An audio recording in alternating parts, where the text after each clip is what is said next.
Although the word sin is used nearly 500 times in the Bible, it isn't a word that's used a lot today, including in Life Church. This short devotion will be open to misunderstanding, so please hear carefully what I'm saying and indeed what I'm not saying. It's firstly important to note that the warnings in this passage are all aimed at believers. The first is to those who might cause others to sin. The second, third and fourth are targeted at what we handle, where we go and what we look at. What is translated as hell in English is Gehenna in the original. Gehenna was a cursed valley in Jerusalem and is used to convey the image of an awful place.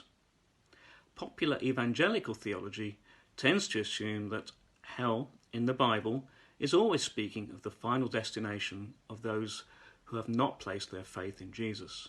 However, I don't believe that's the case in this instance, as Jesus is talking to believers. So instead, I suggest that these verses are telling us that sins of various kinds will lead to hell in this life. So, for example, if I become clinically obese because of gluttony, I will be highly likely to suffer in a number of ways.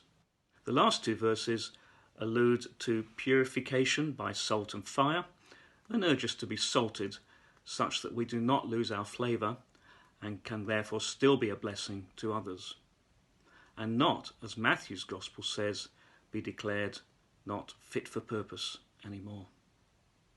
So what might God be wanting to say to you and me out of this? It may feel good whilst we're indulging in it, but sin is, amongst other things, a form of self-harm, and often harms others as well, which is why God issues his people with stark warnings against it many times in the Bible. Not because he's a killjoy, because he loves us and he wants us to avoid self-inflicted pain. So, as Jesus said nearly 2,000 years ago to the woman who had been caught in sexual sin, neither do I condemn you. Go and sin no more. And if you need any help in doing so, do seek the counsel and support of others. Secondly, stay salty and effective.